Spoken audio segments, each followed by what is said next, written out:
Yeah. Are you trying to be Scott Stapp? Yeah.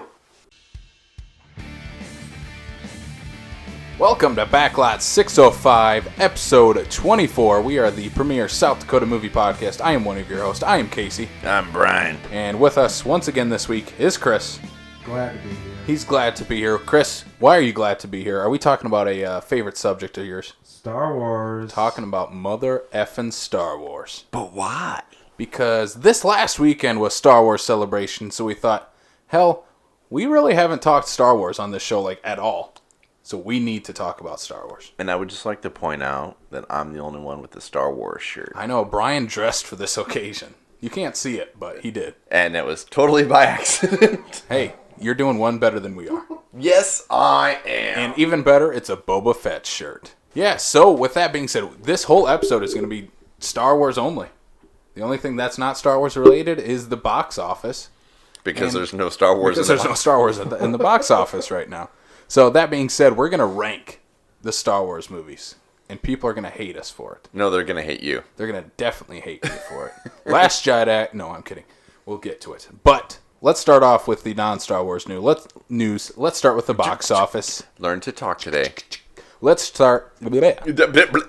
Scratch that, reverse it. Shazam is number one once again this week with $25 million at the box office. I pretty much saw this coming. I didn't. Unfortunately, I should have. What made you think that this was not going to happen?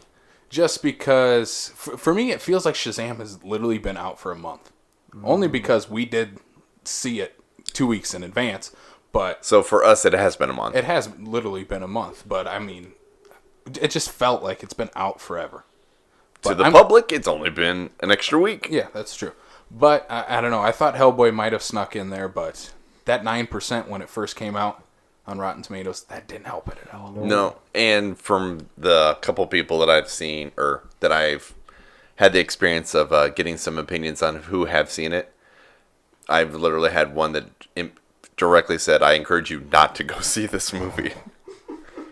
I haven't heard a whole lot of good things about it. No, I will still eventually see it. This was one I was kind of wanting to go for and whatnot.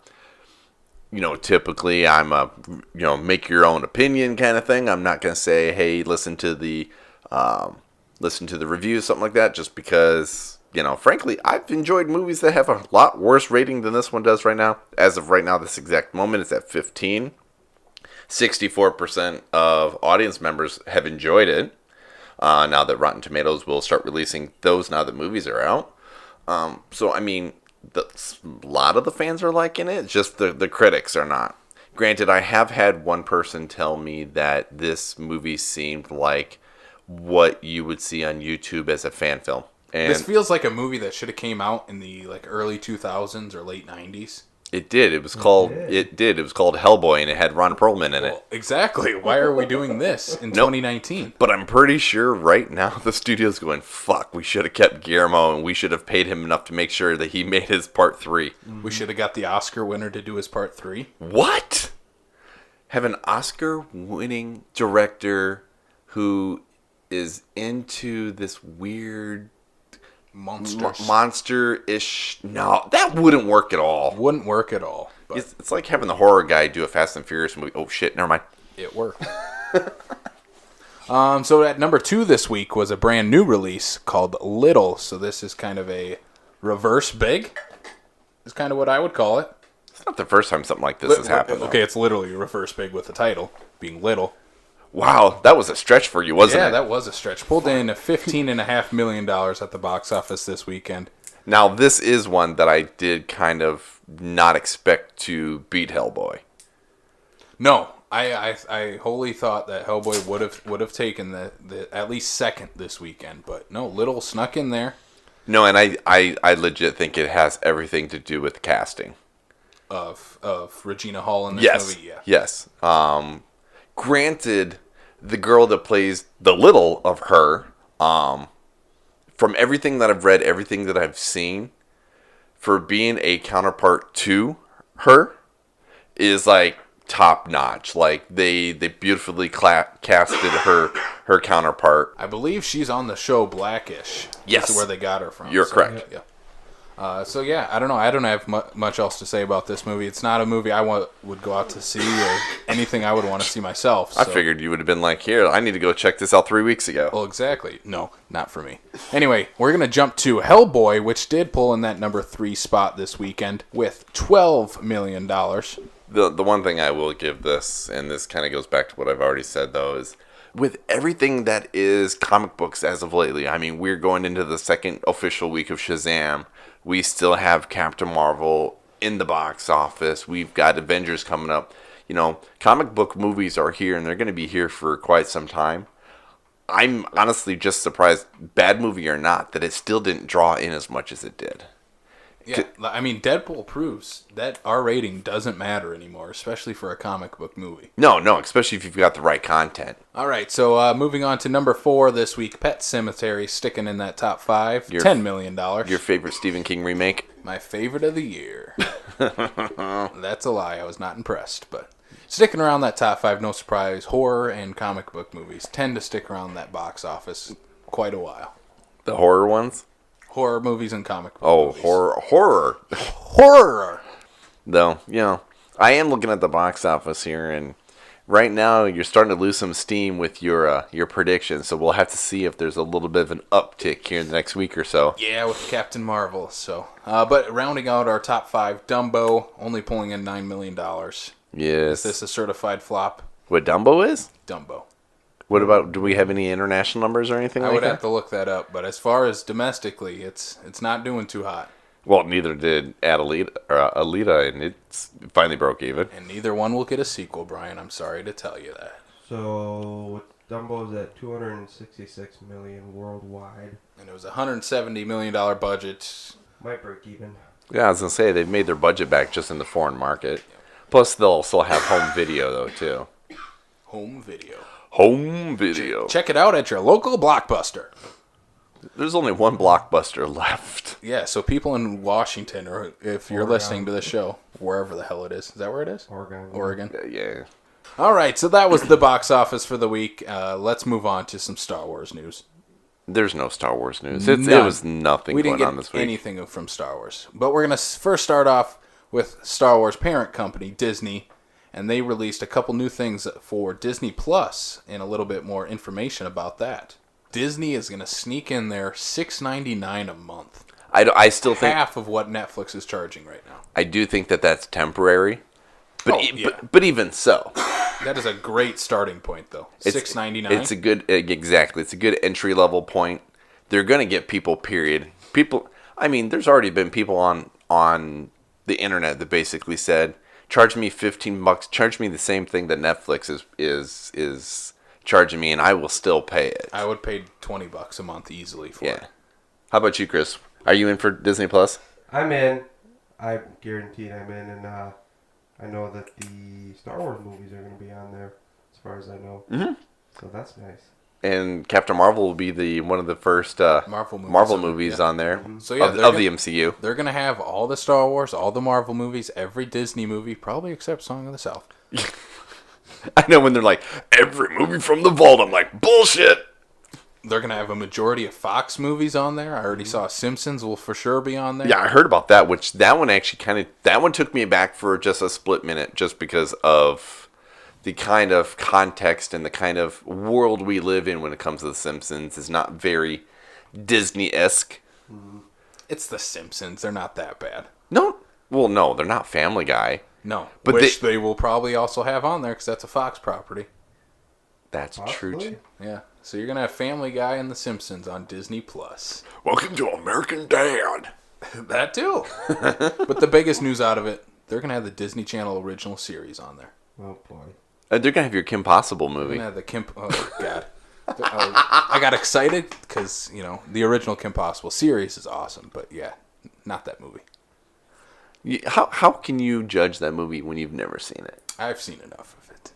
Have you actually legit watched some of it? I've watched, the 2-minute trailer. That doesn't count. Yeah, it counts. People can make shitty trailers in good movies. I will tell you this, Brian. As soon as Disney Plus comes out, I will watch the damn Kim Possible movie and let you know my actual thoughts on it. Great. Now I have to wait months. But another thing that is coming to Disney Plus, and then one of the first things they will release on it, is The Mandalorian. And we got a couple first images for this. But we knew this one was coming, though. We knew it was coming. But And we've had other images from The Mandalorian. yes, but we get our first look at Carl fucking Weathers in The Mandalorian. Apollo Creed himself. And that's awesome. You go to Apollo Creed, and the first thing I think of is the big dude from Predator. Dylan. Happy Gilmore. And yeah. That's the first thing I think of. Oh my god. Chubbs. That's right. Who would have ever thought Carl's Weathers would be in a Star Wars property? No, I'm going to even go back even one further than that, though, here. We're all excited for Carl Weathers. And yet, all three of us came from three distinctive... Going, you go Stallone, I went Arnold Schwarzenegger, and then he's over here going Sandler. That's what it's all, man. Yeah. Yeah, but now all I can picture is that goofy-ass, You think he's Kango gonna have hat in the hand. He's going to have a wooden hand in The Mandalorian, too. I also did. It did take me just a minute to sit there and realize that who it was. But to have Gina Carano in there as well. Would I call her like super A-list? Maybe not. But I've liked everything that she's always been in. She's a good badass. She's one that can definitely hold her own, especially from somebody who came from, a mixed martial arts background into acting. Yeah. This would be a good step for her. Well, that's just it. For her, I think this is an amazing step. This is one of those opportunities you don't say no to. No. And this Jon Favreau series, I cannot wait for this. Even more than Episode 9. Mm-hmm. The Mandalorian is what I'm looking forward to as far as Star Wars stuff that they have coming up. You're not looking forward to Episode 9? I am looking forward, but I'm looking forward to this series more. Like, the Mandalorian story is one of the coolest stuff that they can delve into. And one of my favorite things that they have released is the time frame that this is going to take place. It's going to take place 5 years after Return of the Jedi. So a time frame we haven't jumped into yet in the Star Wars universe. Right. Right after the fall of the Empire and how the galaxy is reacting to that.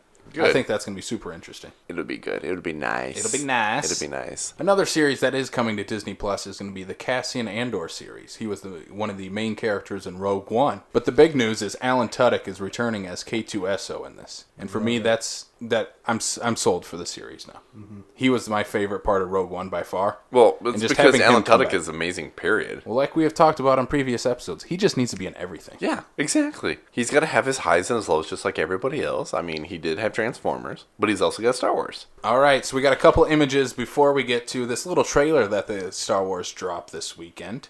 We got a first look at a couple characters, one returning and one new. We get our first look at Lando Calrissian in Episode 9. Billy D. Williams is back. Flying his Millennium Falcon. Flying his Falcon over Han Solo's dead body. Yes. Too soon. No. How excited are we that Billy D. Williams is back as Lando? Oh, I was excited the minute they said, "Hey, we're bringing back Lando Calrissian," or that we're bringing him back. Nope, I'm good. This is a no-brainer. Like, he should have been in Force Awakens. Yep. Should have been in Last Jedi. Yep. 100% glad he is back. Agreed. His character in Solo is the best part, played by Donald Glover in that one, but I'm glad Billy D is back. Yeah. And we also got a first look at another new droid for Star Wars, which they always gotta keep mixing it up with Star Wars droids in pretty much every movie. This thing looks weird. It does look weird. One wheel, it's called D-O, I believe it's It looks like a megaphone on a wheel. A little bit. Looks like the Pixar lamp. With a wheel. Yeah. Yeah. Maybe they stole it from their sister company. Here's what I'm just thinking. You say that in the next Pixar movie that comes out, this fucking thing's going to roll out in the intro. Exactly. The next Star Wars film's going to be Star Wars, and then boom, boom, boom, boom, boom. Yeah. Yeah. I don't know. That was kind of the big news that we got for those, so... Do you guys think there'll be a L3 reference for Lando when he's on the Falcon? Oh, God, I hope not. We'll get to that. Maybe. Possibly. That he fucked a robot? He definitely did. He definitely did. Lando Calrissian fucked a robot. Hey, you know what? When you're the most suave guy in the galaxy, you do whatever you want. You do what you want. So let's jump to the Star Wars Episode 9 trailer, The Rise of Skywalker. I like the title. I don't know if I get it. Do we like the title? I do. No. Okay. I hate this title. Why? I don't get it. I don't want the Skywalker name in the title. Why? If it was called The Rise of the Jedi, I'd be like, okay, that works. I think it's a little weird because the whole point of this movie is to wrap up the Skywalker saga, but Skywalker's Rising, like, and the last one died in the movie before. I'm confused. It is. It's a little bit confusing, which is a good thing because it adds more intrigue, I guess. Mm-hmm. At this point right now, do you trust JJ? Yes, I do. Then don't worry about it. That's fair. Do I trust JJ? Yes. Do I trust Kathleen Kennedy and Disney? We'll see. What did you... Okay, so between The Force Awakens and The Last Jedi, What's that? which is your preferred of the two? We'll get to that, Brian. I'm just on a 50-50, on single Flipping coin. yes, on the same coin, it's Force Awakens. Okay, so the JJ one. So I think JJ, his stuff that he set up and had a clear path of where he wanted to go for 8 and 9. I'm glad he's back on to 9, but the only thing is, like, they changed a lot in 8. So to retcon all that, I'm like, that's a lot of things you got to change in one movie and then finish your story. But who's to say anything's being retconned? Him. I would say one example is, I saw this on the internet a lot of everybody was using Ben's quote of "let the past die" and wanting to change everything and move forward with the saga. And now in this trailer, like, Ben repaired his helmet already. Like, I don't think that really makes Rey sense. has Anakin Skywalker's lightsaber again. I mean, there is things that JJ probably had in his mind where he wanted to go, and then he's like, fuck, I gotta fix this because it's not gonna work otherwise. He did say he had a plot outline for 8, and then Ryan was hired, and Ryan threw that whole thing He threw it out. over his shoulder like Luke did with the Threw the whole lightsaber. fucking thing away. But JJ threw all of Colin Trevorrow's away, so. Probably for the best. You think, Anyway, let's jump into the trailer. You make it sound like JJ makes bad movies. JJ is the best. No, I like JJ Abrams. Anyway, let's jump into the trailer. So we start off with Rey on this desert planet with an awesome shot. Do you think it's Jakku? I do. What do you? I think it's a whole new planet. They don't like to go. That's one thing that I've noticed. They don't like to go back to the planets they've been. Think about it, though. It is a desert planet. Could be Tatooine. It could be Tatooine. That's why I don't think it's a third one, though. Like, we're like Tatooine's a bunch of fucking sand, and Jakku's a bunch of fucking sand, and this one's gonna be a bunch of fucking sand. Well, they're easy locations to be able to film in and everything. Yeah. That's true.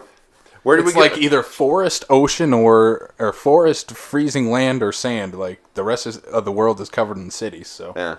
kind of fucked either way. God, why does this planet look like Philadelphia? There's a Rocky statue in the background of Star Wars. So I love that opening. That's an awesome opening. Some of the other things that I loved in the trailer, I do like that Kylo's getting his helmet back. Because now it actually makes sense. Because the fucking guy, like, he's trying to be Darth Vader. He needs to have his fucking helmet. Well, You know. But you gotta play the game a little bit. Yeah. So we get the voiceover from Luke. We don't get any shot of Luke. Do you think that's on purpose? Yes. Yes, Because we are 100% getting Luke Skywalker in this movie. Yes. it's Rise of Skywalker. How do you think they're going to play? We do see a shot of Leia, Carrie Fisher's Leia, I'm so glad that the way they pulled that off. using a few deleted scenes. And I don't know how they're going to work around it. That's one of the most interesting things that I think they're going to have to work In around. JJ we trust. Just move on. Move on? No. I like the shot that they have with her in the trailer. We also get a Mad Max type of shot with Poe and Finn and C-3PO. Why did I miss that? What am I? It's on like a train or freight cargo. Yeah, they're on like a cargo thing with 3PO and Finn on it. Yeah. People are calling it the Mad Max shot. The Mad Max shot. Yep. Well, you got to take inspiration from the, other good directors. Absolutely. And so then we get the big reveal at the end. What looks to be the fallen Death Star on an ocean planet. So this has been around since before Force Awakens that they were going to somehow incorporate this. So one of the first things I believe is, you know how in the Force Awakens, Rey is searching through the Star Destroyer? It was going to be, she was going to search through the fallen Death Star. So that's how they were going to open it at one point. Yep. I saw that. Yep. And then we also get possibly the biggest part in this trailer. It is the biggest part. It is. The laugh. The laugh. of Jar Jar Binks. He is back! Misa back! No, it is the laugh of the Emperor, Sheev Palpatine. The Sheev. The Sheev. The Sheev. Senate. The Senate. So, how do we feel about this? Do you guys feel positive that the Emperor is going to be in this movie in some way, shape, or form? It's a little weird. I don't get it. And We'll you know, find out. he's like super old. I mean, not the character, but the guy that would be playing him. Mm-hmm. So he'd fit the part perfectly. I don't think we're getting him in the flesh at all. No. I Do you think it's gonna be more of a Force ghost? Force ghost, hologram, something like that. Yeah, there's no way they're resurrecting him. Because I'm like, if you're gonna do that, then fuck, why don't you do it with Yoda and Qui-Gon and Luke and Obi-Wan? Well, maybe. So maybe they are. Maybe that is the rise of the Skywalker. oh god, Maybe here comes Anakin and Luke back to life. Yep, they're coming back. They're joining forces and they're kicking ass and taking names. Liam Neeson's with them, taking 4. Oh, there you go. No. We got a freaking we're gonna have like a a magnificent 7 of dead Jedis. Shit, I would watch that. At some point here comes Sam Jackson as Mace. Yes, this purple lightsaber, Heck yeah. R-rated, saying motherfucker all the time. I would watch that. Hey, as long as I get a close up of the side of the lightsaber where it says "badass motherfucker." Exactly. No, I'm skeptical of this reveal, but am I glad that he's back? Hell yes. The Emperor is one of my top 5 Star Wars characters.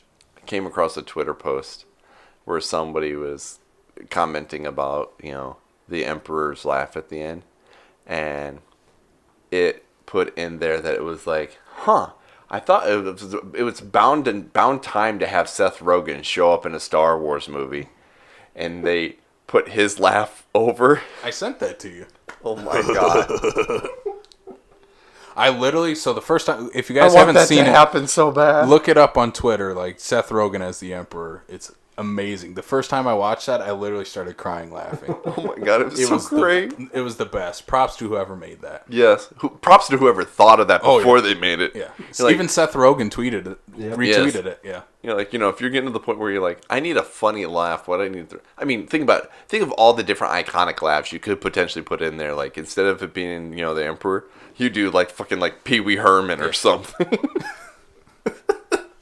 Someone please make that out there listening. But Seth Rogen's works so well for that. Yeah. So, any other final thoughts on this absolutely nostalgia-rific trailer? I think we're going to get some Force ghosts. More than Luke. I think we're going to get Yoda and Qui-Gon and Obi-Wan. You think we're going to get the whole shebang? Are we going to get Hayden Christensen reprising his role? We should. I hope we get everyone. Uh-huh. That's what I Ewan McGregor as Obi-Wan, though.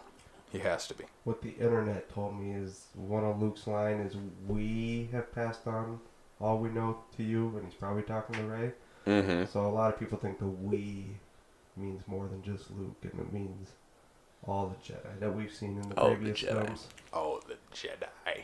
So here's my question then: is who do you see as the Skywalker that's rising? Ben. I think we're going to get a double turn. What do you mean? I think at the end of this one, to set up this next trilogy 10 years from now, Kylo's turning good, Rey's turning bad. I like that. I don't see Rey as being bad. Yep. I don't. I want it. Ben is turning good in this movie. He ain't dying. He's turning good and staying alive. I 100% want that, and I think that's how they need to go. And I think Rey turning bad at the same time would absolutely fit her character arc. Could be. And that's how you set up that next trilogy 10 years from now when you get everybody back together. But it's not this is the death of the Skywalker saga, though. This is the last one. Yeah. So Ben would... My understanding... Ben is not a Skywalker. He's half a Skywalker. He's a Solo. Technically, if you're going to get technical, his last name is Solo. And he's still a Skywalker. Yeah. Technically, it's the rise of Skywalker. Solo isn't a real last name. Yeah, fuck that. Thank you, Chris. Oh, bringing it full circle. Yeah. Because at this point right now, I'm still... Because one of the things that I think is that you got to the point where, we started all of this with the birth of the Skywalker twins. At this point right now, the way everything seems to be going and whatnot is, I still am 100% to believe is we still have not legit seen Rey's parents. Yep. To the point where I think the reason why those two have a connection is they are both Skywalkers. Cousins? You're thinking Luke is Rey's father? I don't know. But somehow at one point I think they are legit related, and I think they're both Skywalkers. I think that's what JJ was setting up, and then Ryan threw it out the window. Yep. Well, I mean, for the sake of, everybody saying, for the whole payoff, whatever the case is for Rey's parents in Ryan's is, I think, me personally, I think that was more of to make the diversion, knowing that there's still going to be another one, to leave that mystery be a mystery. Like, he didn't want that to be a reveal for his particular movie. So that's where I see that one going. Not necessarily that he threw whatever JJ was doing out, but, he needed to kind of try to give her closure without giving her closure. There's enough room for what he explained that they could change it in the next one if they wanted. Right. Yeah, I can see that, and then it would actually work for that one. And it would make sense. That's where, because, when there's the reveal, they really don't show you anything. No. Yeah. And you know that Kylo could have lied. Oh, absolutely. Easily. Yeah. Sith don't lie. They don't lie. Bullshit. Bullshit. Bullshit. But, any other final thoughts, or are we good? Are we good to go? We're all in for episode 9? Dude, I was sitting for episode 9 during, The Rise episode of 7. Skywalker.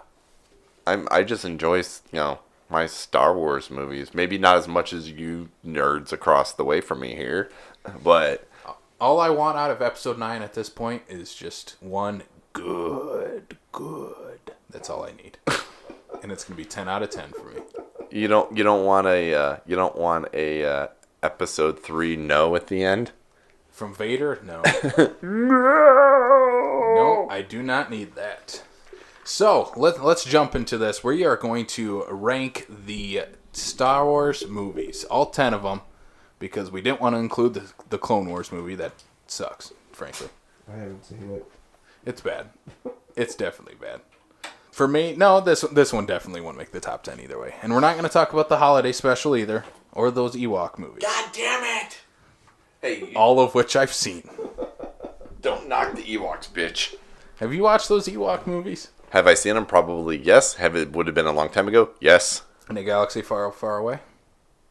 Nope, pretty sure it's this one. Right here in this galaxy. So Yeah. we're going to jump into our top 10. I'll start this time because I'll probably get a little hate for this one. You are the hateful... I'm the hateful Sith. I don't know. I couldn't think of it. Anyway, my number 10, the worst of the Star Wars saga so far, Solo. Why? Because it was just a hot mess? It was an absolute hot mess. They had no idea what they were doing with this movie. The biggest thing I can say about it is it's pointless. What do you get out of this movie that you already didn't know? I still look at this movie as an unnecessary origin story that did not need to be told. Not to say that it wouldn't be cool. They had success with Rogue One to doing their spin-off, stories, if you will.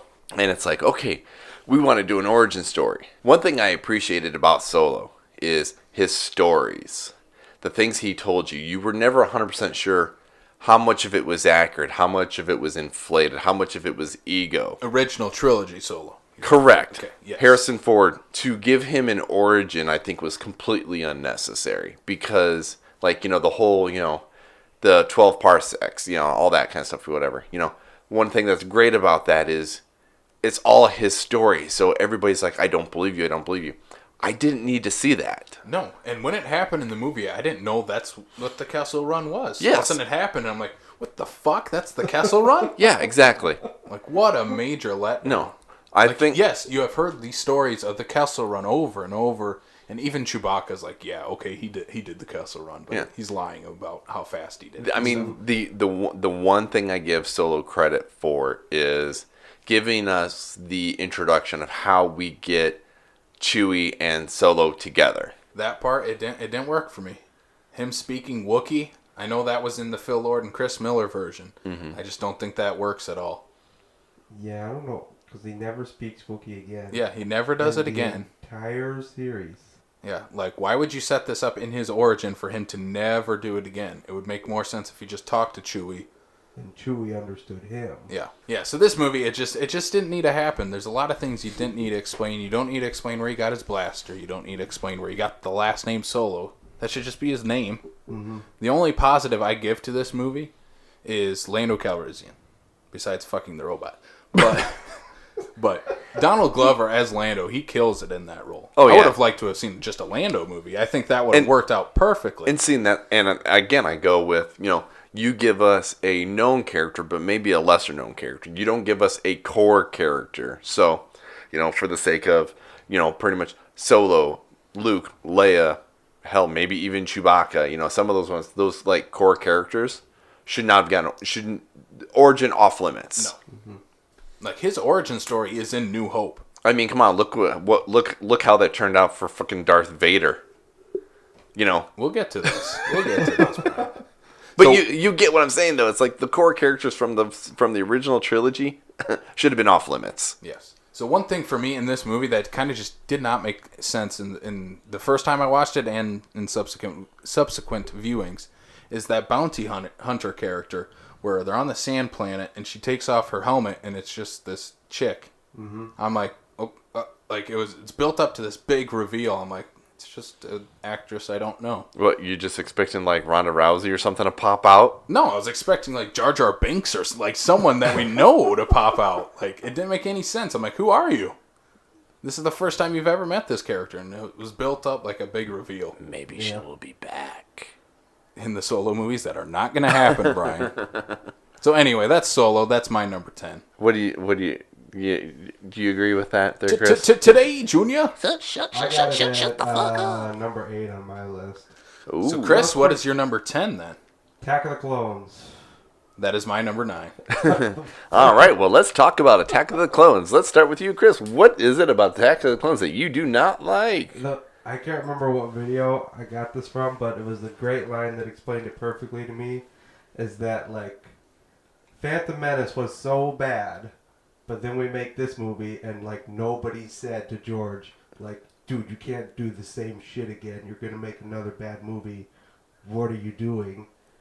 But it happened, and so that's why I got it at number 10. That's what happens when your boss is the one making the movies. I get it. You want to keep your job? This is pre-Disney owning Lucasfilm, so it's like, shit. How do we tell the guy that's name is in the logo that he's doing a bad job? So for me, this is where it's Solo. I will probably never watch again. All these other movies I will watch 100 times over. Yeah, because they're in the episode series. So You need to watch them. So Attack of the Clones, it is the worst of the Saga movies, but I think there is some good stuff in it. Jar Jar? Not a whole lot. Lot less Jar Jar. That's a good thing. Yep. I don't hate Jar Jar, but Jango Fett is probably the biggest highlight of this movie. When is there not a Fett in a movie and it not be a highlight? Exactly.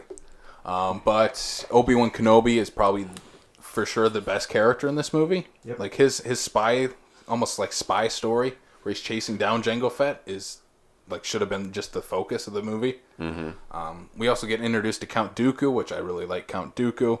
But then where it falls apart, and I think this goes for everyone, Anakin and Padme.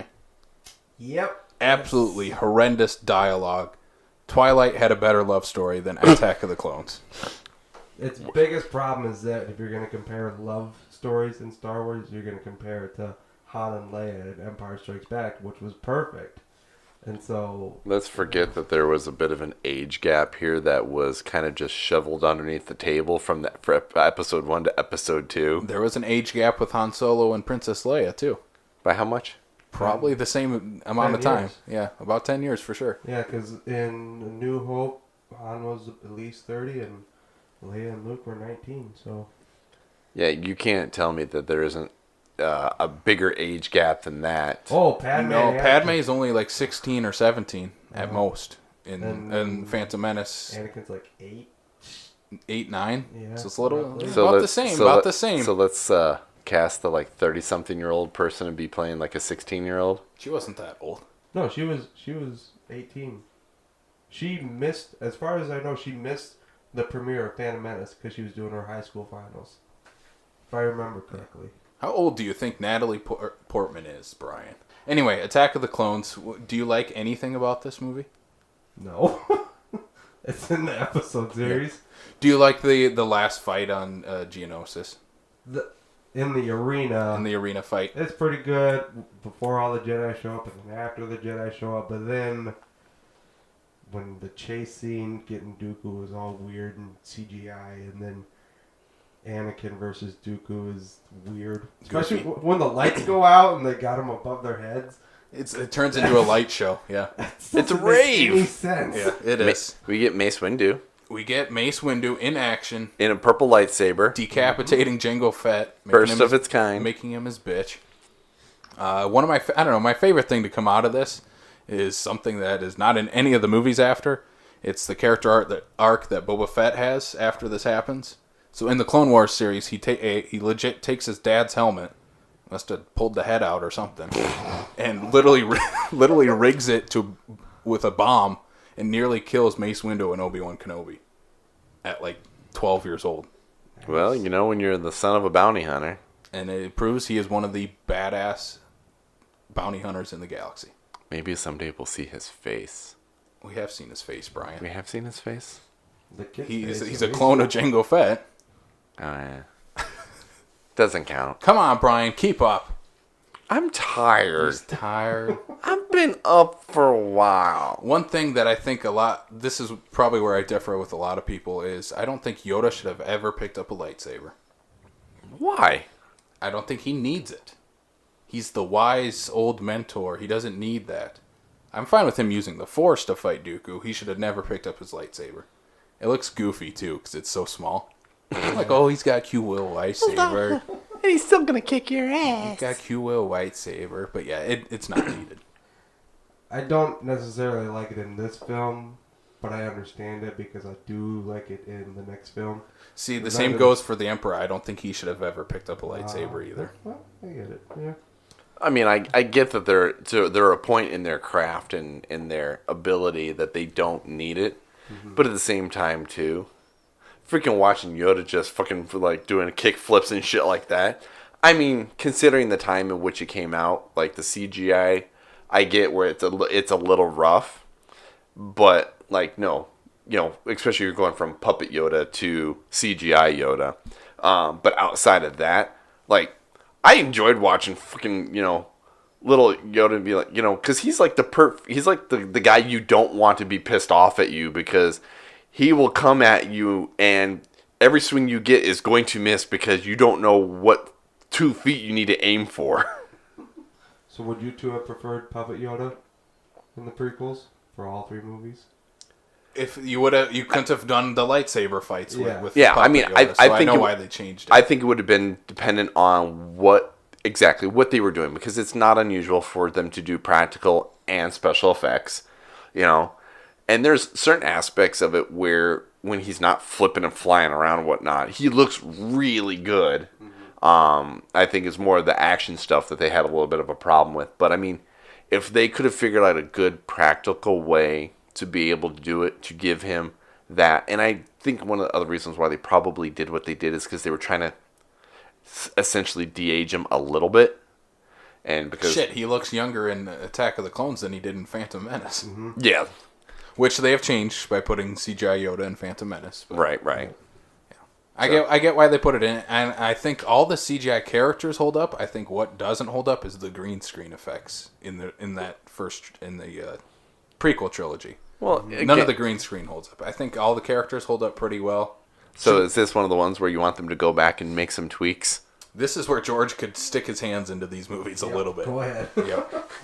Just don't touch my original trilogy. Yeah. So let's jump into Chris's number 9. I can take a wild guess as to which one this is. Phantom Menace. Phantom Menace. My number 8. Wow. So we're on a little bit of a roll here. Uh-huh. Going right along. The next is one we'll deviate on for sure. But Phantom Menace, I don't hate this movie. You don't hate the racing movie in the Star Wars franchise? I fucking love the pod racing. Pod racing is awesome. Like, I wish they would do... The pod racing was so good, they made an entire Nintendo 64 game around it. And know what? That game is fucking awesome, too. Not gonna lie, I enjoyed that game. Yes. So that scene right there, the pod racing is one of the best parts, and then that final fight with Darth Maul. That's it. Let's move... No, I'm kidding. The Darth Maul one is a little weird if you like look at it because you know that they're just swinging at their swords, choreographed. And, Super choreographed. And Yeah. then the fact that Obi-Wan Lightsabers? just hops over him, and I don't know. Cuts him in half to not kill him. The music is great, but there's a couple moments where you're like, all right, that was a little weird. Has one of the coolest entrances ever with his theme playing underneath. Oh yeah. And they even there's a Star Wars Lego movie that they did like straight to DVD that makes fun of that song, and it's freaking amazing. So Darth Maul shows up and the doors open, and it's all you hear is Darth Maul singing the song. He's like, awesome, awesome, and his lightsaber gets like 8 different swords out of it. So I don't know, it's pretty cool. Sabers, they're lightsabers. Lightsabers. Jesus. So yeah, and you're the Star Wars nerd. They're not swords. The worst thing about this movie is Anakin, little Anakin. I don't think that they needed to have somebody as young as that. I think they could have. No, they needed to start where Episode 2 started. Yep. He should have been a teenager. Right. They should have started right there. Yeah, because I mean, I get where they're going with the whole idea of he's using the Force, and he doesn't know he's using the Force, but he's using the Force to be able to be a good pod racer at his age. Mm-hmm. I get that, but no, it's like you could have done that with a teenager. Well, that's just it. You could have, but there's because he's younger and an unknown Jedi, that kind of thing. Just like the little kid at the end of Solo, Broom.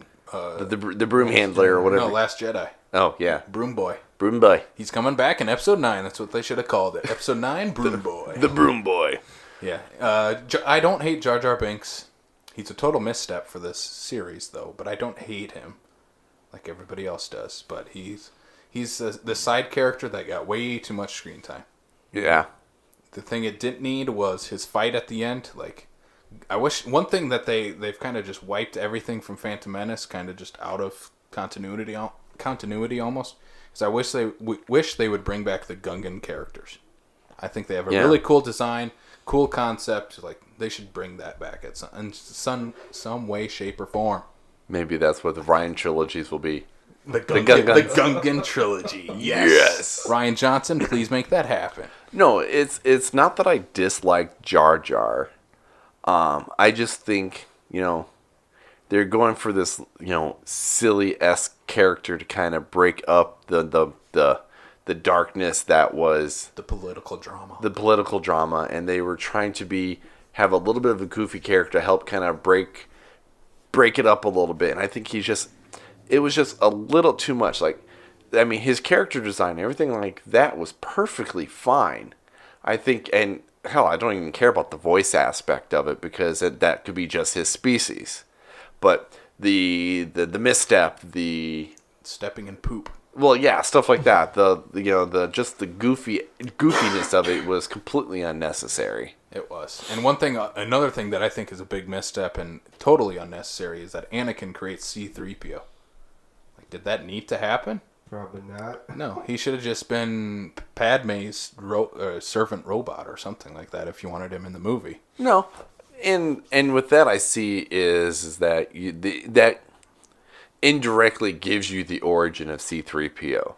Like, that you've known C-3PO since the original trilogy, and you get to see is that there's more connection to the Skywalker family than you originally believed to know. I just think he's on the wrong side of that Skywalker family. Well, I'm just saying is that, you go, oh, hey, look, I recognize that guy. I remember. I remember that guy. Do we want to talk about the midichlorian count in Phantom Menace? No, because they don't want to talk about it anymore. I was like, I'm pretty sure that was retconned by Episode 2. Yep. Yeah, they got rid of that pretty fast. They're like, we're going to put science behind this. Oh, shit, that was a bad idea. That was a bad idea. George, fix it. Midichlorians. Oh, there you go.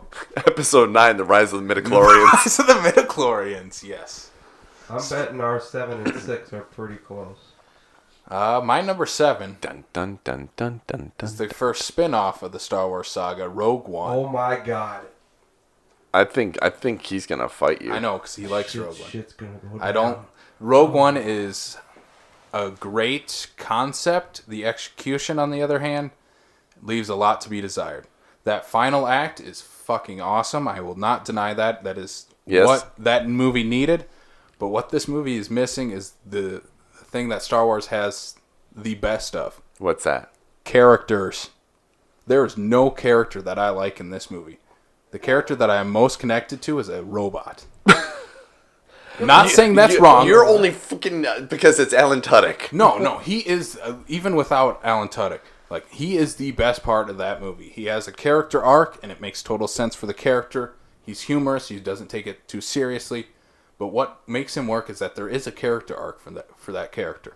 What doesn't work is... What if... Hold on. What for your... Fine, I'm ranting on Rogue One. Fuck you. For the sake of your character arc here, what if we are to say that maybe your mind gets changed when we get to see the origin of Diego Luna's character from Rogue One once it hits Disney Plus? Let's go back to Disney Plus for a minute. That is why I'm excited for that series, because his origin, because I've looked up some of the other stuff, he has a little bit of an origin in some of the books, but he's basically a separatist. His parents were separatists, which is what Count Dooku was, which is what led into the rebellion. So I'm like, that's super interesting. Like, why isn't that in the movie? But then instead you get Jyn Erso, who's the most bland and boring character I've ever seen. Cassian is not much better, and then you get all these other characters just thrown in there, but they don't do anything. Yeah. And let's not talk about the, like, mind-probing alien robot thing that's just there. That was a little weird. Yeah. So, and they completely misuse Forrest Whitaker. How dare they? Yeah, he was definitely misutilized. I mean, come on. You've got fucking Forrest Whitaker. Yes, no, I would have to concur with that. And then they completely misuse the bar patrons that pick on Luke. Like, why the fuck are they in this movie? Fan service. Why not? Fan service. They can't all be at the cantina. They sometimes got to go to other places. That fucking place blew up, so they better have gotten out of there pretty damn fast. Exactly. They had to be going straight to their shit, pretty much. They're like, hey, we got to go visit Ma. Yeah, that's the biggest misstep for this movie, as I don't like any of these characters. Like the original trilogy, you love Luke, you love Han, you love Leia, Chewie, Lando once he finally comes around. Like, you love these characters. I hate you. Now I like you. Now I love you. Now I love you, Lando. But yeah, that's the biggest misstep. And like I said, maybe there'll be more of a understanding once his character development gets in onto Disney Plus. I'm hoping so. Maybe you'll... Then they need a Jyn Erso show because, woof, she needs it. So, that was my rant on Rogue One. Let's talk about that fucking Darth Vader scene, though. I would just like to say I almost put this at my number one. I figured. So Almost. okay. I will be the mediator here, Mister. He's over here shitting it on it over here. I want to come over to the... Okay, so he's the prosecutor. I need the defender over here. The defender. Let's go to the defense there, Chris. Well, I'm not going to give a good defense, I can say that. But, okay. My big thing, I've probably told you guys this before, is endings to movies. And that last 45 minutes of that fucking movie is the greatest I've ever seen in my life. So, that's my big thing. And as far as, like, characters... I do like Jyn Erso more than you do, because you fucking hate her. I'm kind of glad she died. I'm glad they killed everybody. What an asshole. Yeah, she didn't have a character arc. My favorite character is Donnie Yen's character, because that whole... He was kind of bland, though. No, Like, I will give a slight edge to him to anyone else besides K2SO. No, here's what I'm saying. The reason why I say in terms of bland is we know what Donnie Yen is capable of in terms of his martial arts work and everything like that. I mean, yes, he's supposed to be this blind Jedi looking whatever the hell he was supposed to be kind of thing, right? And that's where I think he was not utilized the way he should have been. Like, make him the fucking blind fighter. Like, there's so much that he should have been fucking flipping and flying around all over the goddamn place. I'm glad they had him in there. I loved his character, but I just don't think they didn't utilize him like they should have. Mm-hmm. The problem it has too many characters they're working with. Like, if they would have focused on, like, a group of 5, even. It's about what they have. And then you got fucking Donnie Yen's friend that does nothing. Like, he's the most pointless character ever. Who's the other guy? Oh, the bomb guy? Yeah, the guy from Nightcrawler. Bodhi Rook is not a good character. I can say that. Nope, not at all. And completely misused Mads Mikkelsen. How dare they? But no, that last ending, that's how a Star Wars war movie should be. Mm-hmm. And then once you get that Darth Vader scene at the end, that's like a fucking horror movie. And I loved it, obviously. But what I would like out of this movie is something that they do tease at the end. Should have just been a Darth Vader movie. Yeah, I've heard that because after the movie came out, everybody was saying if we need a spin-off movie, it should be a Darth Vader chasing down movie. the Jedi throughout the galaxy. That would be awesome. I agree. I would like that. Yeah. But, there goes back to my previous argument of there's certain characters that you don't touch. And as much as everybody's like... They have already touched him, Brian. I know, and they shouldn't have done it the first time either. That makes it sound dirty, but... Especially when you're talking about he's an 8-year-old kid. Padme touched him, that's for sure. All right. They were over the age of 18. They were. No, it's just that, there's... unless Vader is the kind of guy that's like, well, they already fucked his character up, let's see if we can kind of correct the ship kind of thing. But outside of that, I mean, to me, again, he probably should have been one of the characters, is just leave it alone and go a different route with it. Because obviously when they tried to play with his origin story the first time, they messed that up. It's just like, Vader, Luke, Leia, all of them. No, hands off. Go a different route if you're going to make these spin-off stories. How do you guys feel about the final shot of the movie? The Princess Leia de-aging. I love it. Love it. Well, it wasn't de-aging. She was a full-on CGI character like the General was. Well, They had a stand-in. All I know is that the only reason why I found that it's acceptable, granted, she looked good for a CGI face, basically, is the only reason why I was accepting of that is because of where Rogue One takes place in terms of the original trilogy. And it was essentially the handoff to the original trilogies. Mm-hmm. Outside of that, like if that wasn't a thing, I would have been like, it would have been completely unnecessary and disrespectful, basically, to Carrie Fisher. I like the scene until they have the camera come around and show her face. You could have left it with the white gown and the buns. That's it. We obviously know who the fuck that is.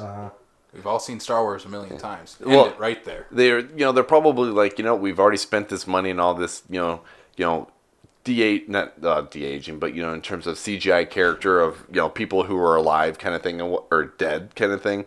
That, hey, might as well let's get Carrie Fisher in there too, that sort of thing. I mean, Carrie Fisher wasn't passed away at the time, but Of filming, no. No, but like for the sake, I'm not gonna get the one thing I do give this movie super credit for, and I don't know, since this is a Disney-ish, Disney umbrella movie that maybe again DC needs to learn something from. It took me a hot minute to realize that the General was a CGI character because the dude's been dead for years. Grand Moff Tarkin? Yes. Yeah. He looks pretty good. His lip is a little weird. That's the only thing that I yes, have a problem but I mean, with. but I mean, if you really step back and think about it, because of how much detail and how much work they put into that character, I mean, even for the bit that they had to do for like Fast and Furious when Paul Walker passed away, there are parts in that movie you can legit tell. And there's other parts where you're like, I'm not sure if it's Paul, if it's his brothers, if it's CGI, whatever the case is. But, like him, like, other than maybe a spot here and there throughout that movie, that dude looks human. And it's like, boy, DC needs to pick up on these guys over here.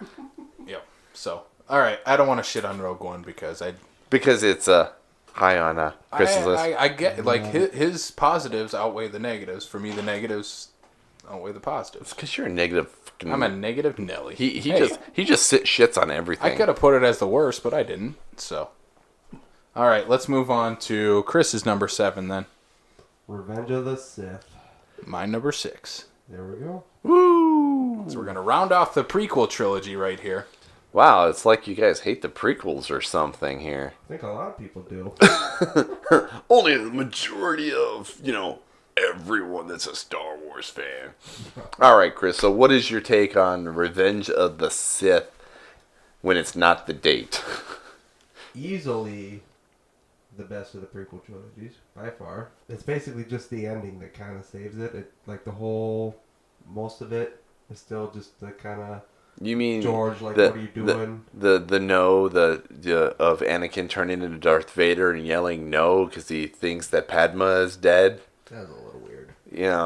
You're like the ending. I'm like, you and I saw the same movie, right?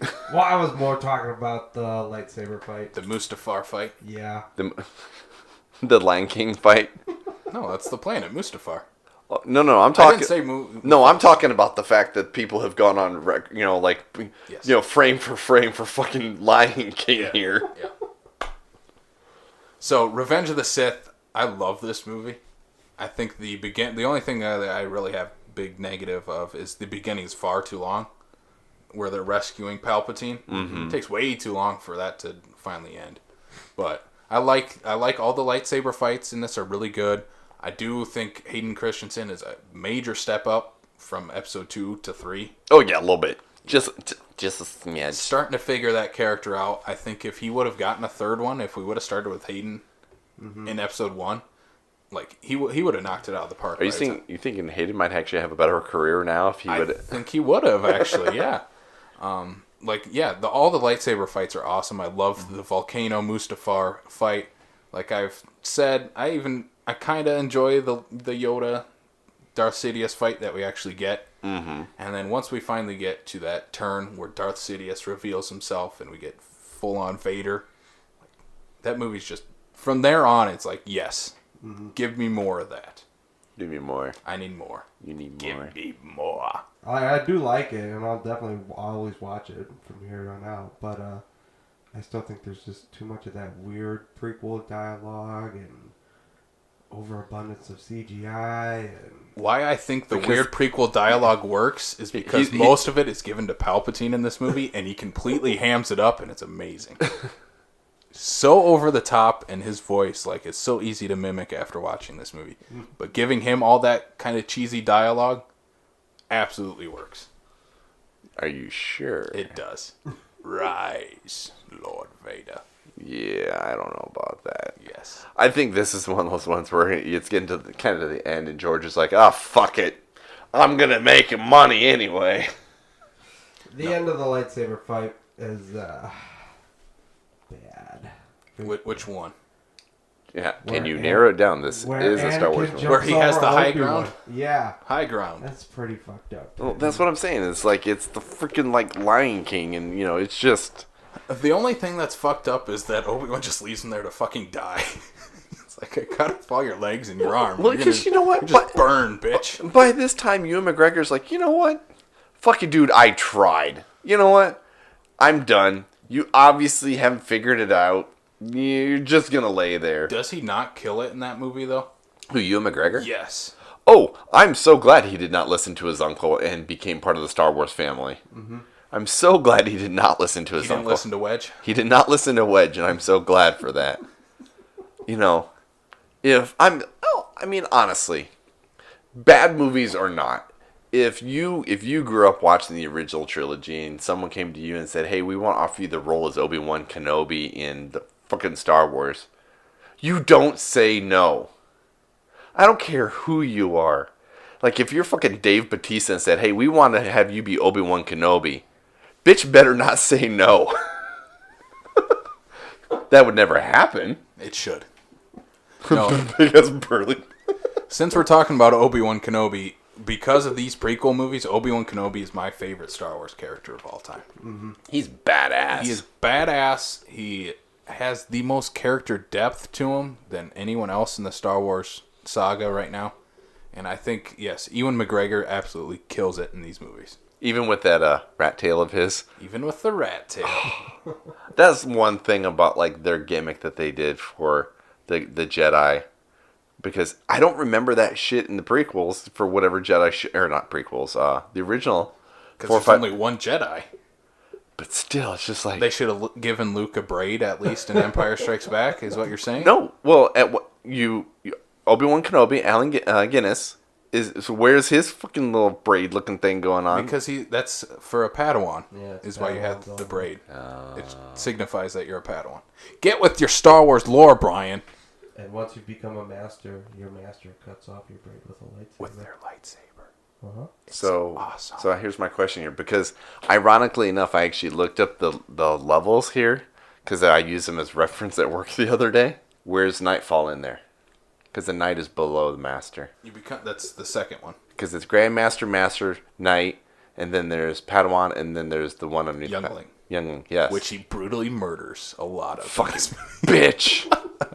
Fucking kids. Did we need him killing kids? Yep. No. No? Didn't need him killing the kids. No. Why not? You got to see the progression of his character going dark, and what thing is going to make you want to go dark but killing kids? But then you have to remember, oh yeah, this guy turns good later.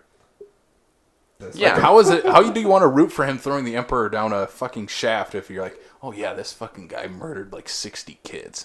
Yeah, like 40 years ago, and under, He still killed kids. he was under, like, influence, and he finally broke it, like, hey, you know what, this guy's stupid. I need to throw him over an edge. No, they could have gone a different route with that. So that was Revenge of the Sith, episode 3. My number 6. Chris? So, do you have any more good things to say there, Chris, or? About Revenge of the Sith? Yeah. Not really. So far, our rankings seem to be kind of Negative? a shitstorm right now. I'm trying to figure out when we're going to kind of turn the tide here a little bit. Depending on his next movie, I don't know if it'll get any better. Because he's over our number 1. God, what a shitstorm. What a fucking terrible... No. See, I could be positive about Revenge of the Sith all day. I love Revenge of the Sith. I don't hate it. It's a prequel. But like you said, though, it's the best of the worst. Yeah. It's still my favorite of every single prequel movie they've done. Well, that's why I said the best of the worst. Including Solo and Rogue One. Anyway. Chris, you're number 5. Number 6. Yeah. Oh, sorry. Number 6. Keep on topic here. Stay on target. Stay on target. Stay on target. Chris is number 6. Man, I'm the tired one. Last Jedi. I got Last Jedi, number 6. My number 5. Well, for the most part, you guys are keeping kind of... Are we going to try to stay positive on this one? No. No. Okay, I'll be the devil's advocate. I'll be positive on it then. Anyway, Chris, start it off. I would say I got 2 major gripes with it. Basically, it's Rian Johnson, I would say, is the problem. In that he talks a lot about how you do things for the story, you don't do it for fan service. But to me, every now and then you kind of need a little fan service to make the movie work. You don't need to shit on your fans to make your movie work. Like, I think... Where was he shitting on the fans? By Luke literally flipping his lightsaber into the ocean. That and my second one, which is Luke's death, is just about the worst way it could have gone. I did not like that at all. I don't hate Luke's death. It could have gone so much better. It's not the worst way he could have gone out, I don't think. But it's not the way I would have imagined it, which is a lot of the problem that Star Wars movies have, is all of us Star Wars nerds have our own idea of where everything would go. Yeah. But I think sometimes going that path is the right path. Like, subverting expectations is one thing, but just throwing everything out that would make sense. Kind of what we got in Last Jedi. I'm just going to say, if he's the greatest character in movie history, according to a lot of people. And so, if you're Greatest action hero of all time, according to me. if you're going to kill him, you can't just do it in any old way that you want to do it. It's got to be the greatest death of all time.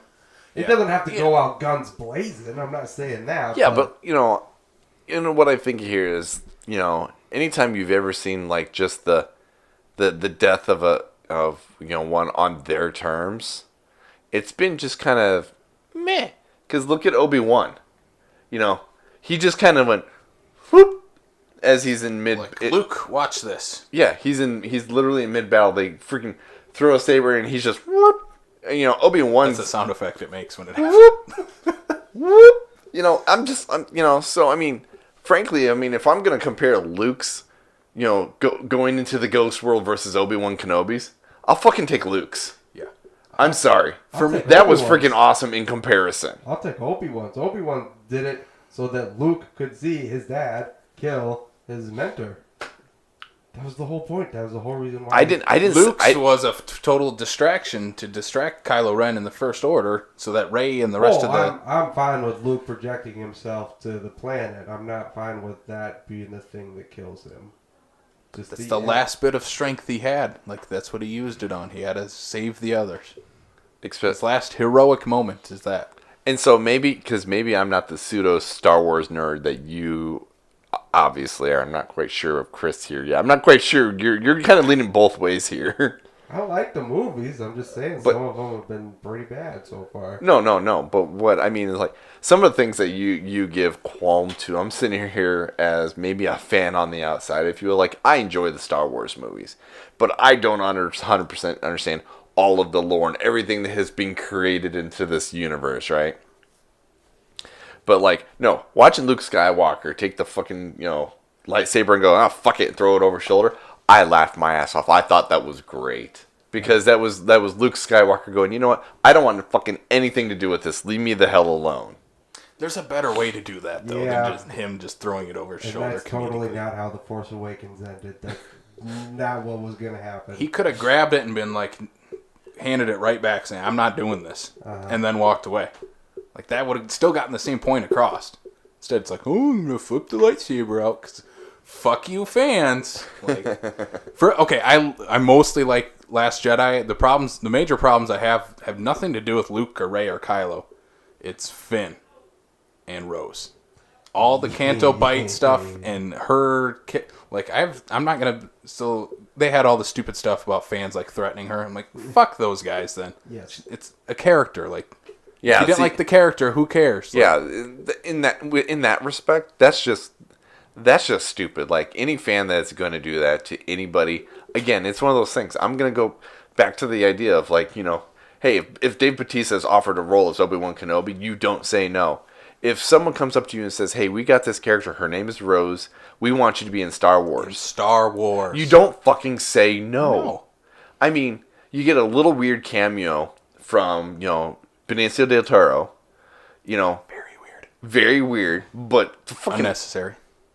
Maybe unnecessary, but you know what? I fucking love Benicio del Toro, and anything he will be in. If they're gonna put him in Star Wars, I want to see him in Star Wars. They put Justin Theroux in the one part of the movie where even I agree the casino scene was made no sense. Super prequel-y. Yeah, but again, it's one of those things that, hey, we want to put you in a Star Wars movie. Where do you want me to be? You get freaking Daniel Craig as a fucking stormtrooper, and shit like that. It'd be like, where am I going to be? You don't say no. So, yeah, these assholes that are be like, you ruined my childhood. You know what? Fuck you. You go be in the movie. Yeah. So, jumping back to the actual movie itself, the Finn and Rose stuff, it didn't work for me. Finn, it would have worked. There's one thing at the end that I think if just one little change would have made her character and Finn's character actually work in this movie, if she would have just let him die. Yep. That was his character arc. That would have made his character arc come to a conclusion. Let Finn die? Let Finn die. Let him run in, save everyone. Mm-hmm. Would have showed Poe that, like, hey, your best friend's dead now because he went in guns blazing. Like, it would have given Poe his character arc, but instead we get frickin' Rose coming in and saving Finn. Like, it just didn't work. The kiss didn't work either. That was fucked up. No. See, that he wasn't into it either. That was one of those things that, that was like, hey, we have this idea, and that part I don't think necessarily worked. I don't see is, killing off Finn in this here, because the idea is that you're essentially, recreating your main three and bringing them into all three movies. So you knew he was going to be in all three movies. So, you can't just be like, oh, well. Because then at that point, you're going to be like, you just killed fan expectations because they were expecting Finn to be in all three movies. Which would have been all right, because I think Finn is the weakest part of the two newest ones. You don't like John Boyega? I like John Boyega. Finn is the most boring character. Like, what would have worked is if Poe would have came in and crashed and saved him, and then they kissed. That would have worked. Those to being gay, yes. You what? I'd be fine with that. Everybody wants it. Make it happen, make it Star happen. Wars. Everybody just wants to see Oscar Isaac and John Boyega make out. Pretty much. A little bit. Yeah. Oscar Isaac, like, yeah. I think somebody's got a little bit of a man crush over here on Oscar Isaac. On Poe Dameron? Hell Yeah. yeah. Hell yes. Hell yeah. He said. So one of my favorite things ever in Star Wars is in this movie, and that's the fight in Snoke's throne room. Yes. It is one of the coolest scenes ever. Just the entire build up of you obviously know what's going to happen where Kylo's going to cut him in half. Mm-hmm. So you see that lightsaber moving, and then it comes and he just cuts Snoke in half. You're like, well, fuck, this guy's dead now. What? You're like, Kylo's turned. Like they're going to team up and. I honestly did not originally see, thinking that they were going to keep Kylo be the dark, adversary throughout the entire trilogy, because where I kind of originally saw it coming, it's like, could I see him picking up and taking out Snoke? Sure. But more or less is to take out Snoke to become the supreme ruler, to take the mantle, if you will, not to go, okay, now I'm going to go, play with my sister. His sister. I still think they're related.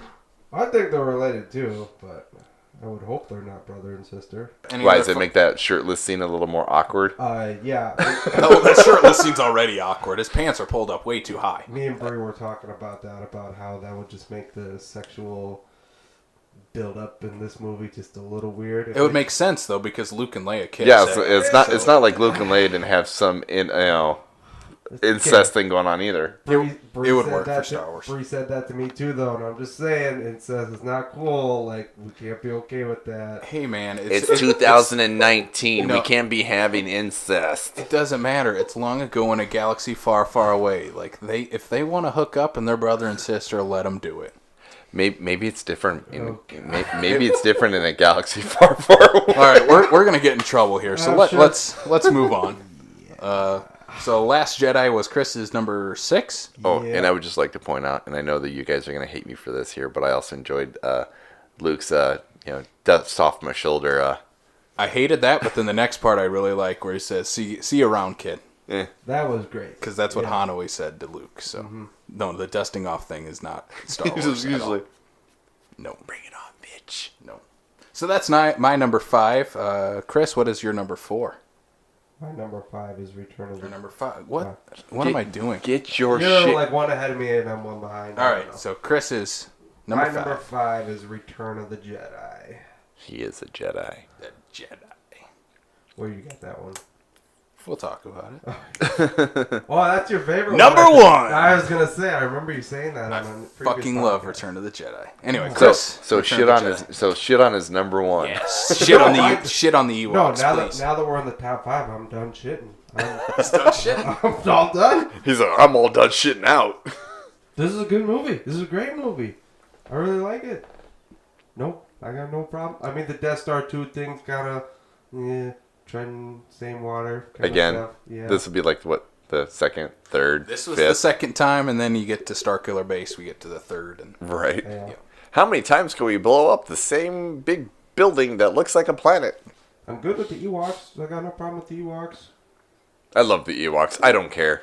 I'll save mine until we get to number 1. So I Move mean, to the come on. next one. We get freaking Warwick Davis. hell yes, Let's move to my number 4 then. sure.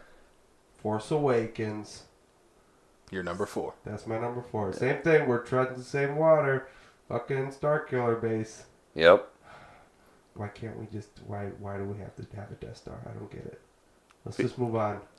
It's a planet killer. It's a star killer. I mean, it's I get it. It's like... it's In bigger. real world, if you had the ability and the technology to blow up a planet, you'd keep making it. I get that. But this is movies. This one has the ability to blow up 3 planets, though. At the same time. Yeah. I'm just like, sometimes in movies you can't just do what makes the most sense. You have to like. No, that's the worst part of The Force Awakens. Yeah. The retreading of the Yeah. Starkiller Base Death Star. So that's actually not my number 4.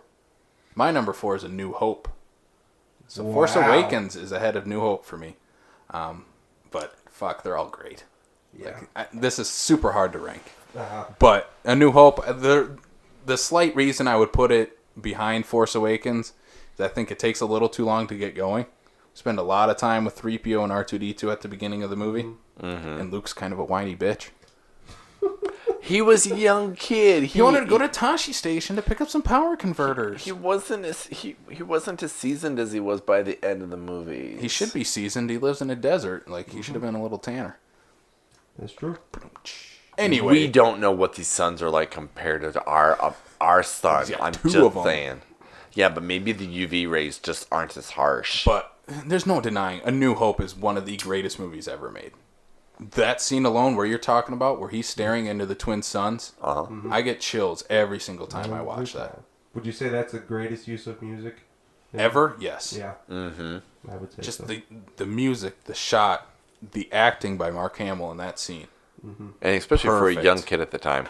Absolutely. I mean, he was pretty much green. Yep. Another like a nuanced performance in this, besides him being whiny, is when he finally sees Aunt Beru and Uncle Owen, like their corpses just burning there. Like he looks at it and he's like gets like angry and he looks away, but then he looks right back at it like, take this in, like I'm gonna use this. It's a great little character moment. George, you did good. He did good. You did good, George. It's because he was young and dumb back then, and actually was making good movies. Before he made all the money. But yeah, I don't know. There isn't too much you can say about New Hope that hasn't been said. And I can't think of anything that I would like change. No, Or that I got a problem with. You know what I would like to change? I want to see the originals before all the CGI edits in the late 90s. Brian, let's go watch them. I have them on VHS. Really? Yeah. Yes, he does. Nice. Yeah. You're welcome. Without Jabba the Hutt in it. I've never watched it You're without welcome. Jabba in it. I'm excited to sit and watch those. I watched New Hope already without all the extra dewbacks and Jabba the Hutt. So that is my number 4, A New Hope, a perfect movie. Chris, your number 4. My number 4 is Force Awakens. And that is my number 3. And then my number 3 is Rogue One. And my number 2 is A New Hope.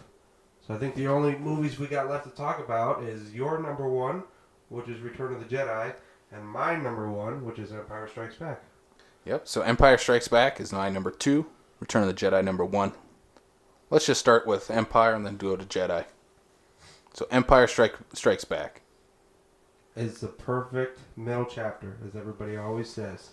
And that shit does not go well for the heroes. Which I like. It's a little bit of a downer. Uh-huh. Empire Strikes Back is the best Star Wars movie ever. My favorite is Return of the Jedi. That's why I have it at number 1. But I got your Empire is the best Star Wars movie. The opening on Hoth is just awesome. And then you deviate with Luke going with R2-D2 to go find Yoda, and then you have Han Solo and Chewie and Leia doing that, like meeting up with Lando. It just works absolutely perfect. Can I take this moment to shit on the Last Jedi again? Sure, because they don't do the deviated stories well at all.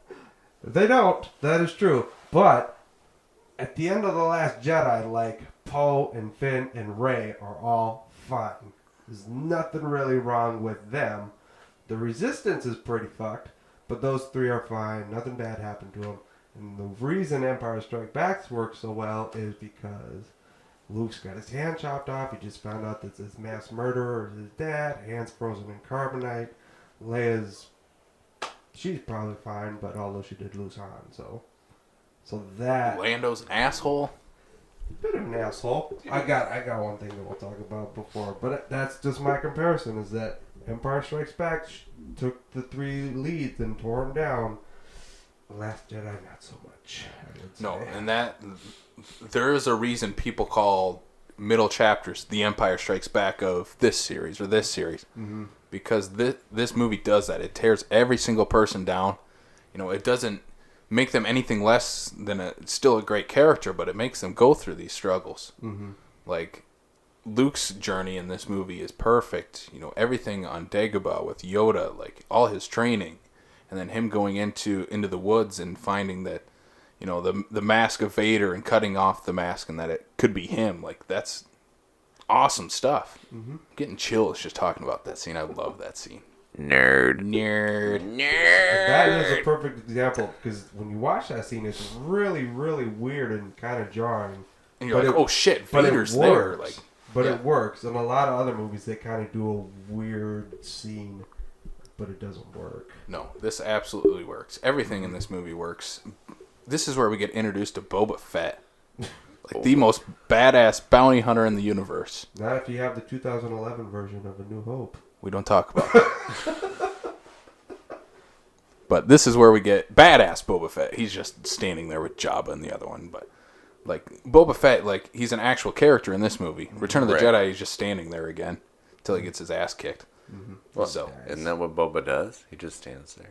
no, in this one he actually is smart and chases down Han Solo. He tracks him down. He gets What? You mean he's actually doing his job? yeah, he's actually a Son good of a bounty hunter. bitch. And we get all the cool bounty hunters in that scene, Bosk and IG-88. It's awesome.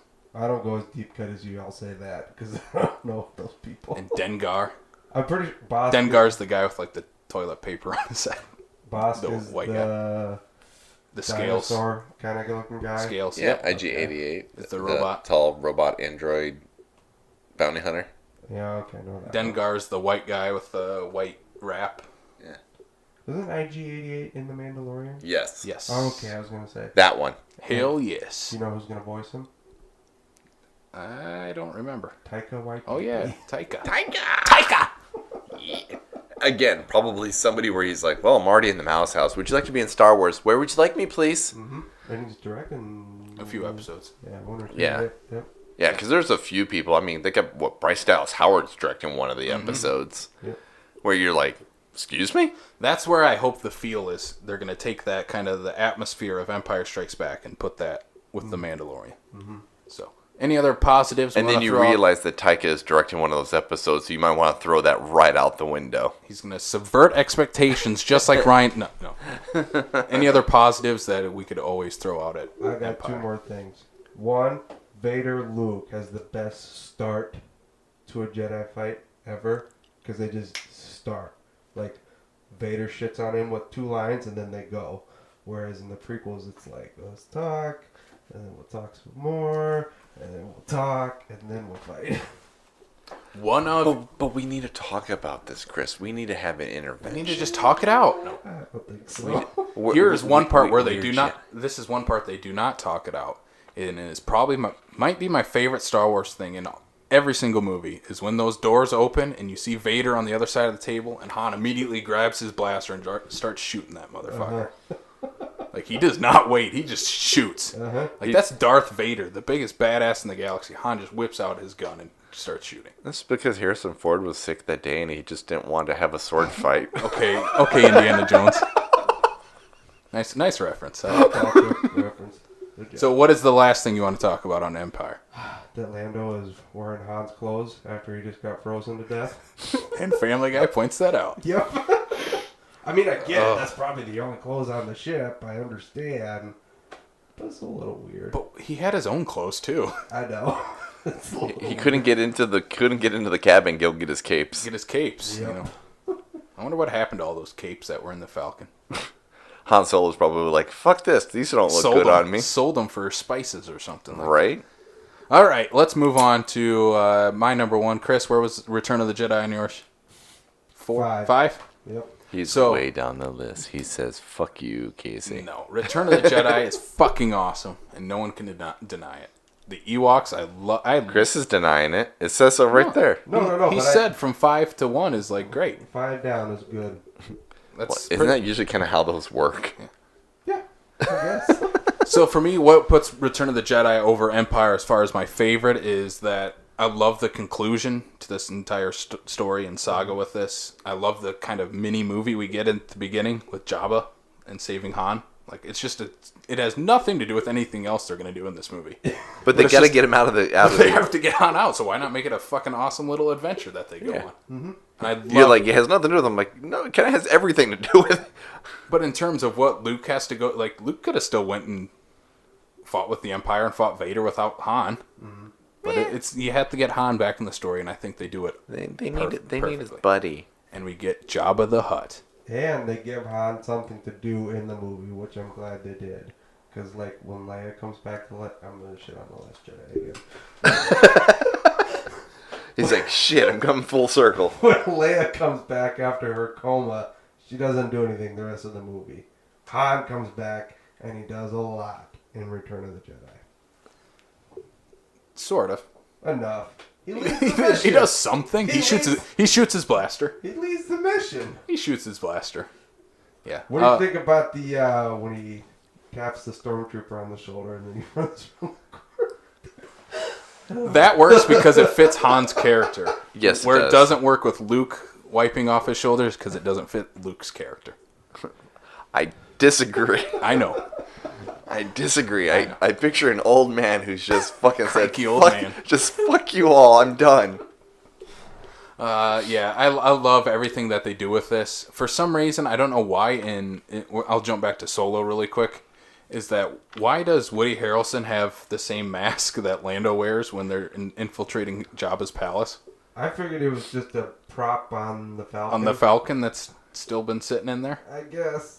I don't know, it didn't make any sense. Anyway, I love that opening with them saving Han Solo, like I talked about, but where it kind of sucks is the way they treat Boba Fett. Yep. Kind of just gets thrown into the Sarlacc pit and then dies.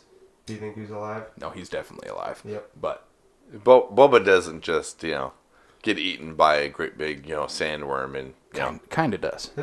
Is it canon that he's alive? It's still yes and no. His armor has been found. Okay. So he might still be out there somewhere. Yeah. Maybe we'll get him in The Mandalorian.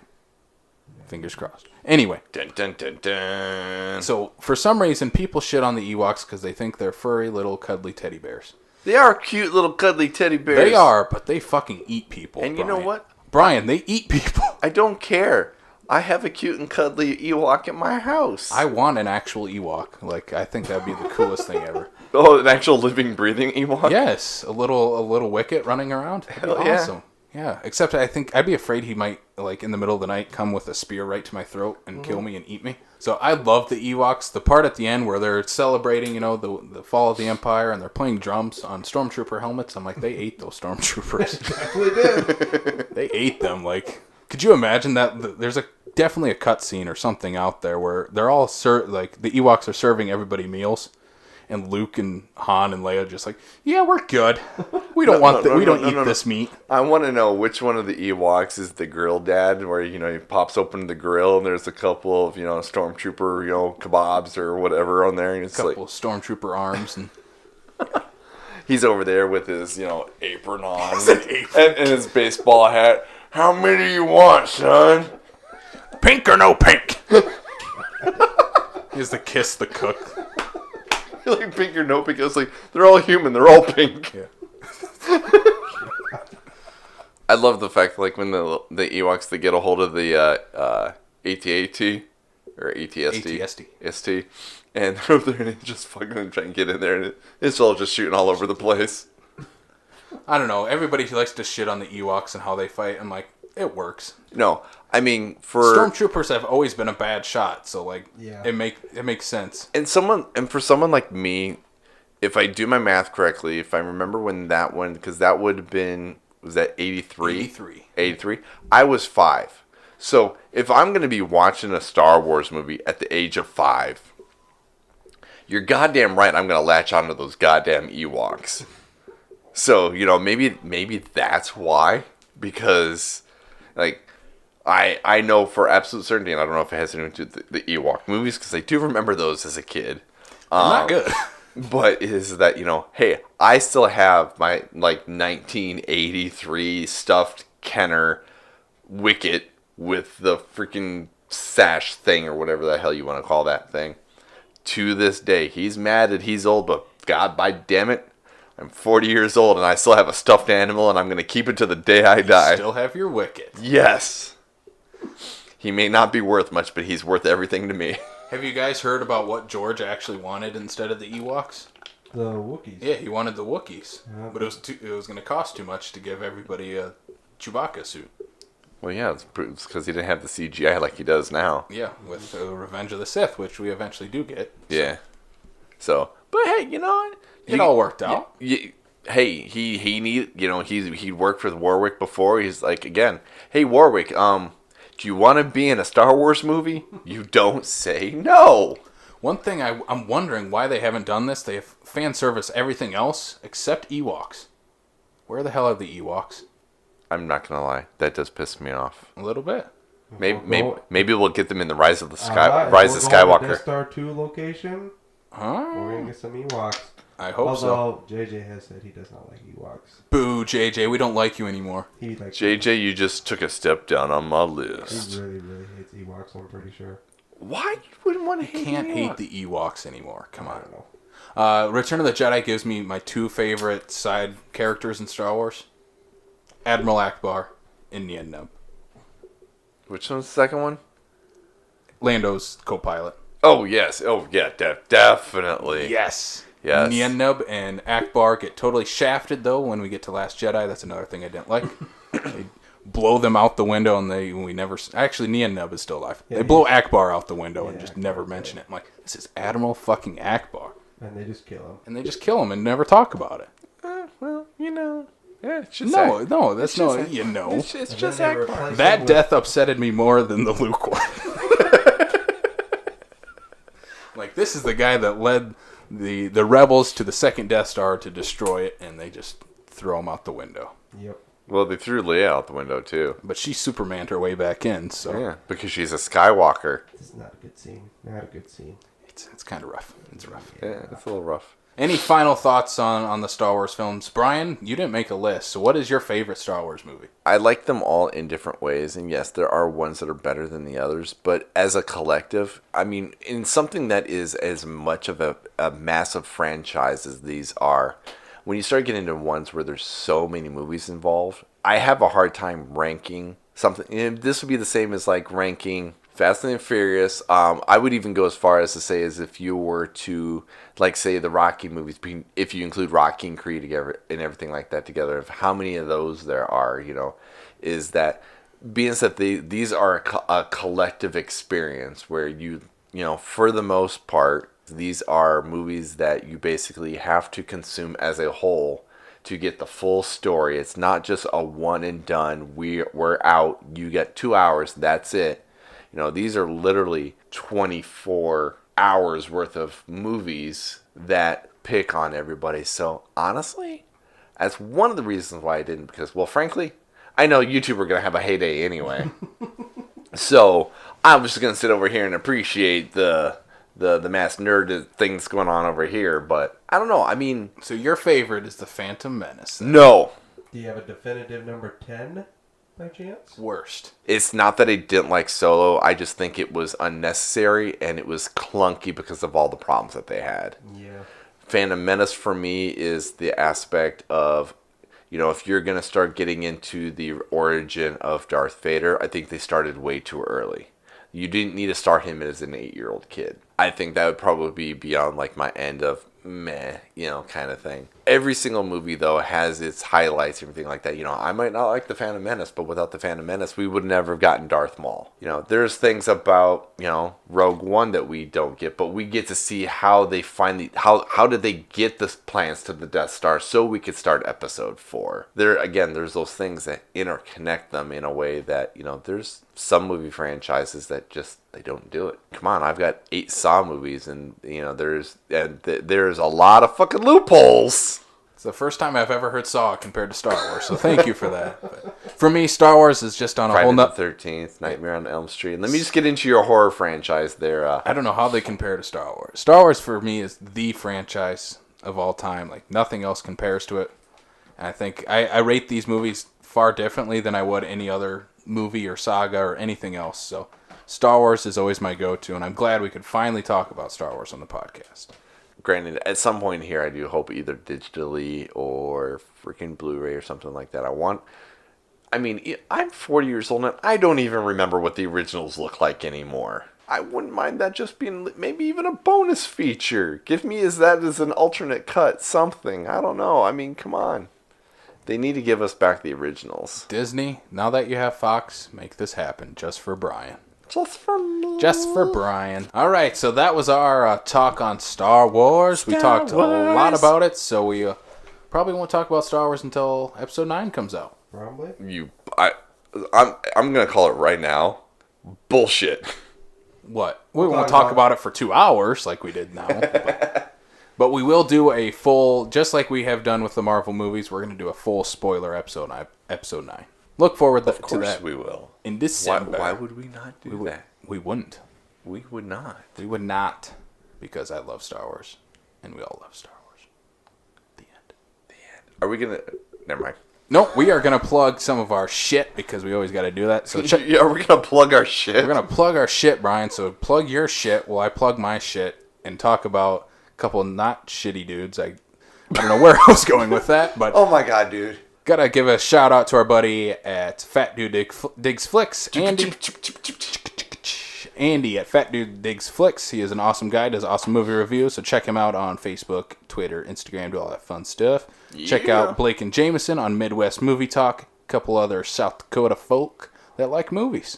Yeah, just a few little. Just a few. movies. Yeah, just a little. Yeah. Also got to plug our website, as always, backlot605.com. You'll find all our latest movie news, reviews, discussions, top 10s, everything coming soon. Everything is up on our website.